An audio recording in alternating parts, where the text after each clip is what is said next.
பார்க்க போறோம். அதுக்குள்ள ஒரு இந்த மெனவை வந்து உங்களுடைய வயல் செய்து கொண்டிருக்கிறோம். நாங்கள் போறோம் நாங்கள் வந்து தென்னையில் இப்படியான பயிர்களை 3.5 மாச உழைப்புக்கு பிறகு மக்களே இந்த காணொலி என்னன்னு சொன்னா விவசாயம் வந்து அழிஞ்சு கொண்டு வருகிறது. அந்த வகையில வந்து நாங்கள் வந்து ஒரு சிறிய ஒரு காணிக்குள்ள ஒரு தோட்டம் ஒன்று செய்கிறோம். அதைத்தான் நாங்கள் முக்கியமாக பார்க்க போகிறோம். குறிப்பாக வந்து வயல் செய்து கொண்டிருக்கிறோம். மனைவி இந்த அந்த காணிக்குள்ளே எப்படி வயல் இருக்குது என்றுதான் இந்த ஒரு காணொளி. நான் விதைக்கைகளெல்லாம் நின்றுருக்கிறேன், மாமாவோடையெல்லாம் கழிச்சிருக்கிறேன். வயலை பார்ப்போமாங்க. 3.5 மாச உழைப்புக்கு பிறகு வயல் இப்போ அறுவடைக்கு தயாராக இருக்குது. என்ன மாதிரி இருக்குது என்றுதான் இந்த ஒரு காணொலி. விதுடோஜ் யூடியூப் சேனலில் முதன்முறையாக பார்க்குறீங்கன்னு சொன்னால் மறக்காம சப்ஸ்கிரைப் பண்ணி இந்த காணொலியை பாருங்கள். சரி, முதல்ல நாங்கள் எப்படி வீட்டிலேருந்து வெளிக்கிட்டு இந்த வயலுக்கு வந்தோம்ன்றதை பார்க்கலாம். மக்களே, நாங்கள் இப்போ வீட்டிலேருந்து வெளிக்கிட்டோம். ஓகே, நாங்கள் இப்போ என்னுடைய மனைவியின் ஊருக்குள்ளே நிற்கிறோம். எப்படி இருக்குன்னு பார்க்க போகிறோம். அந்த வயலுக்கு வந்து நாங்கள் போகிறோம். மக்களே, மனைவியினுடைய ஊர் நிறைய பேர் கேட்டிருந்தீங்க எங்கேண்டு. அவங்களோட ஊர் வந்து சுன்னாகம். சுன்னாகத்துக்குள்ளே அவங்க அதுக்குள்ளே ஒரு இடத்துல இருக்கிறாங்க. இப்போ இந்த வயல் எப்படி இருக்குது என்று தான் பார்க்க போகிறோம். அதோட மனைவியும் வந்து முதல் முறையாக பார்க்க வராங்க. கிராமம் எப்படி இருக்குது பார்த்தீங்களா? நல்ல பச்சை பசையிலேருந்து இருக்குது. புயலுக்கு, அதாவது இப்போ அண்மையில் உங்களுக்கு தெரியும், புயலுக்கு எல்லாம் மிகப்பெரிய சேதம் அடைஞ்சிட்டுங்கிற வயல். நான் வந்து விதைக்கைகள் எல்லாம் நின்று நான் விதைக்கிற காணொலி இருந்தால் நான் இதில் இணைக்கிறேன். இப்போ இருந்தால் இந்த ஒழுங்கை கால தான் போகணும். போய் இதுக்குள்ளே போய் வயலை வந்து பார்க்க போகிறோம். ஒரு வித்தியாசமான ஒரு காணொலியாக இருக்க போது. ஸோ இன்றைக்கு வந்து பனிக்கு பிறகு இப்போ கொஞ்சம் வெயில் எரிஞ்சு கொண்டிருக்கு. யாழ்ப்பாணத்துல எல்லாம் கட்டுமையாக பனி வந்து பெஞ்சு கொண்டிருக்கு மக்களே. போனலாம் அடிக்கிறோம் பை. இப்போ இந்த கேட்டை திறந்தால் வயல் பச்சை பசையிலேருந்து வித்தியாசமான காட்சிகளை வந்து நீங்கள் பார்க்க போகிறீங்க. இப்போ வயலுக்கு வந்தாச்சு. வயலை வந்து பார்க்க போகிறோம். ஓகே, வயலை பார்க்க ரெடியா? 3, 2, 1 வாங்க. எங்களோட வயல் இதுதான் மக்களே. எங்களோட தோட்டத்தை பார்க்க போகிறோம். இப்போ நாங்கள் எங்களுடைய வயலுக்கு நிற்கிறோம். இப்போ இந்த வயலுக்குள்ள இது சுற்றி முற்றி அப்படியே மிகப்பெரிய வயல். இது ஒரு அன்னளவா ஒரு பார்க்க போனால் அங்கே வரைக்கும் இருக்குது. ஒரு 100 ஏக்கர் வரைக்கும் இருக்குதுன்னு நினைக்கிறேன் அன்னளவா. உண்மையிலே இந்த காணொலி எனக்கே வித்தியாசமாக இருக்குது. ஏண்டா 3 மாதத்துக்கு முறை இந்த இடத்துல வரைக்குள்ள வந்து இப்படி வளருமான்னு பார்த்தேன். ஆனால் கொஞ்சம் கவலை என்னென்னு சொன்னால் கொஞ்சம் வந்து பாதிப்படைஞ்சிருக்குது. அதுகளையும் வந்து நாங்கள் வந்து பார்க்க போகிறோம். வயலை பாருங்க எப்படி இருக்குது. இங்கால வந்து அறுவடைக்கு தயாராக இருக்குது. இங்கால வந்து பச்சை பசையிலேண்டு இருக்குது. இந்த வயலுக்கு நடுவில் இருந்து இந்த சில சாப்பாடுகள் கூட வந்து சாப்பிடணும் போல் எனக்கு தோன்றுது.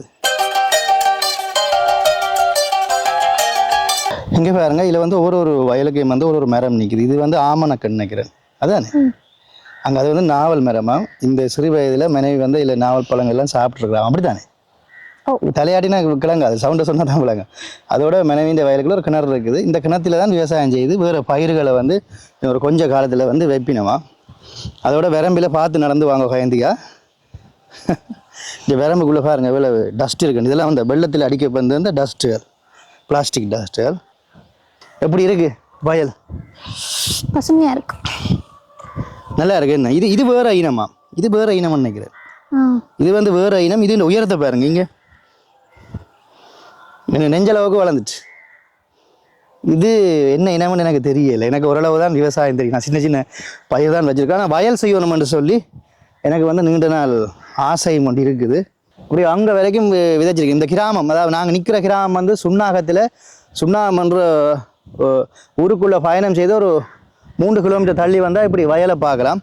அங்கால வந்து கந்தரோட இருக்குது. அங்கால ஊர் வந்து கந்தரோட ஊர். இது சுற்றி முற்றி அப்படியே சுற்றி காட்டுங்க.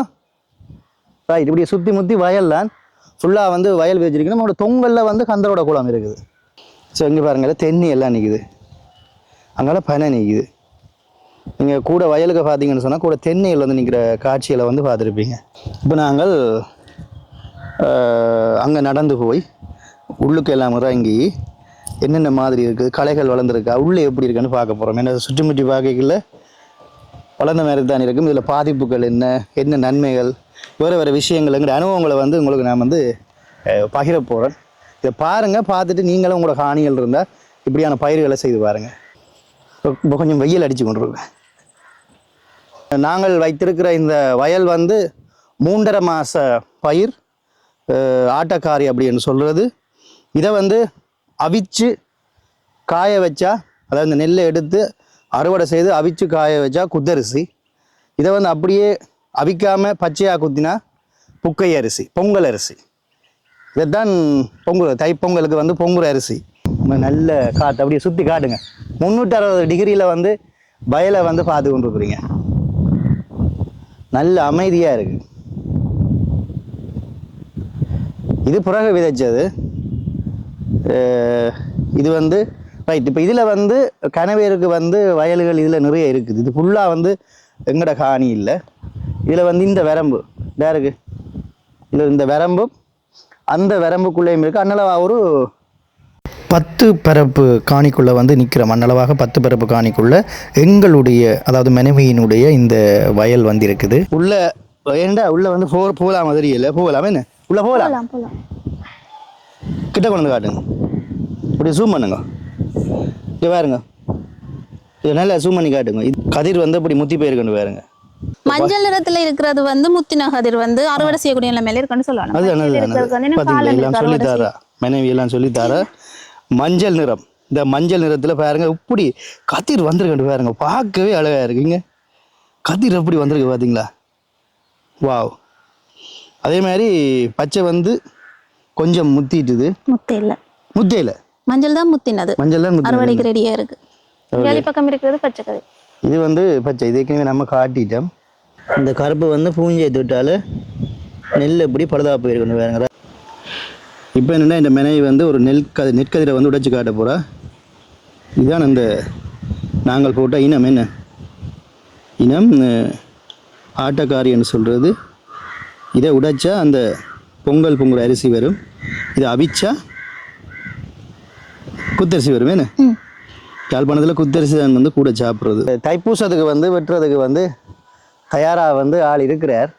சரி, இன்னும் சுற்றி காட்டுறேன் வாங்க மக்களே. நாங்கள் இப்போ தோட்டத்தின் நடுவில், வயலின் நடுவில் நிற்கிறோம். இப்போ இந்த வயல் வந்து அறுவடை முடிச்சா பிறகு இதில் வந்து வெண்டிக்காய், வேறு என்ன, பூசணி எல்லாம் வந்து வைப்பினோமா. கதிரை மட்டும் பிடிங்கணும் வந்து காட்டுறேன். ரைட். கிட்டத்தட்ட ஒரு 2.5 அடி உயரம் வளர்ந்துருக்கிறார் ஆள். பார்க்க ஆசையாக இருக்குது. ஆனால் இதை விட அந்த மழை வந்த வழியால் அழிஞ்சிட்டேன்னு கைந்தியா. மழை வந்த வழியால் அழிஞ்சிட்டுது. இது கொஞ்சம் நல்ல நிலைக்கு வந்திருந்தேன். நான் உங்களுக்கு வடிவாக காட்டுவோம்னு தான் நினைச்சினேன். சரி, இப்போ நான் இந்த காணொலி எடுக்கிறேன்னு சொன்னால் விவசாயத்தை வளர்க்கணும். யாராவது சிறிய சிறிய காணிகள் இருந்தால் இப்படி சிறிய சிறிய தோட்டங்களை செய்து பாருங்க. வயல் மட்டும் இல்லை, நெற்கதிர்கள் மட்டும் இல்லை, நீங்கள் வேறு பயிரும் வந்து செய்யணும் என்று ஆசைப்பட்றேன். உண்மையிலேயே செய்யுங்க. எனக்கு இந்த இயற்கை விவசாயத்தில் ஆர்வம் இருக்கிறதால இந்த காணொலியை வந்து எடுக்கிறேன். அது மட்டும் இல்லை, இதை நட்டு விடுங்க. அது மட்டும் இல்லை, இப்போ எங்கள் தோட்டத்தில் வந்து பாதிப்பு, இந்த மழையால் வந்து பாதிப்பு மட்டும் சிறிய பாதிப்பு மட்டும் காட்டுறேன். இங்கே பாருங்க, எல்லாம் வந்து கீழே வந்து படுத்துட்டுது. இங்கே இதில் வந்து முக்கியமாக இங்கே பாருங்க, இங்கே சில இடங்களில் வந்து நெல்லுகள் வந்து முளைக்கையில். இங்கே பாருங்கள் மக்களே, இந்த இடத்துல எல்லாம் நெல் முளைக்கையில், அங்கேயெல்லாம் முளைச்சிருக்கு. இது எனக்கு மட்டும் இல்லை, நிறைய இடங்களில் இப்படியான பாதிப்பு வந்து இருக்குது. அதோட களைகளை பாருங்கள். இந்த களை, இங்கே இந்த களை வந்து முளைச்சிருக்குது. அது நெல்லை விட பெருசாக வந்து இந்த களை இருக்குது. இங்கே பாருங்க, களையை வந்து இந்த தோட்டத்துக்கு வளர்கிற களையை பாருங்கள் எவ்வளோ உயரம். அதே நெஞ்சளவுக்கு நிற்குது. ஸோ இந்த களையை வந்து புடுங்குறவையாம் வளமையாக. இந்த மாதிரி வெள்ளம் வந்த வழியாக வந்து புடுங்கு இல்லையா. அதோட வந்து உரங்களை எல்லாம் போட்டு இந்த வயல் இப்படி இருக்குது. வயலுக்கு களை வளர்ந்துருக்க மட்டும் பார்த்தா துளசி ஒன்று வந்து காட்டு துளசியில் ஒரு இனம் என்ன. இங்கே பாருங்க, கிட்டவா காட்டுங்க க்ளோஸ்அப்பா. துளசி என்று, இது துளசியா? துளசி தான். ஏதோ துளசி என்றா பிடுங்கி பார்ப்போம். ஓகே. வயலுக்கு வந்து துளசி வளர்ந்துருக்குதான். மனைவி சொன்னாங்க துளசி என்ன. இது வித்தியாசமான துளசி. துளசியில் பல வகையான இனம் இருக்குது. இதை வந்து வீட்டை கொண்டு வைக்க போகிறோம். வெண் துளசி. வெண் துளசி, எங்களோட வயலுக்கு வளர்ந்த வெண் துளசி. எங்களுடைய வயலை பார்த்துருப்பீங்க. இந்த பெரிய பிரம்மாண்டமான வயலுக்குள்ள ஒரு சிறிய புள்ளியாக எங்களுடைய வயலும் வளர்ந்துருக்கிறது. ரொம்ப சந்தோஷம். இங்கே உள்ள கிராம மக்களை கண்டு நான் ஏற்கனவே வந்து கதைச்சேன். நான் அவர் சொன்ன விஷயம் மழையால் வந்து பயங்கரமாக அழிவடைந்திருக்குது. இதை விட நிறைய விளைச்சல் வந்து போன வருடம் இருந்ததாக சொல்லியிருந்தாங்க. சரி, வருஷம் விதைப்பம். இது வந்து எப்படி விதைக்கிறது, என்ன மாதிரி விதைக்கிறதுலாம் இனி வரும் காலங்களில் நான் காணொலிகளாக பதிவிடுறேன். இது அறுவடை நடக்கைகளை வந்து நான் அவர்கள் எடுக்க முயற்சி செய்கிறேன். அதுபோல் எத்தனை மூட்டை வந்ததுலாம் சொல்கிறேன். மேலதிக விவரங்களை என்னுடைய மாமனார்கிட்ட கேட்டு நான் சொல்கிறேன். நீண்ட எனக்கும் பல விஷயங்கள் தெரியாது. அதோட வயலுக்கு வந்த இடத்துல மனைவி சொன்னாங்க இது ஒரு வெண்துளசி என்று, அதையும் பிடிக்க கொண்டு வீட்டை வைக்க போகிறோம்.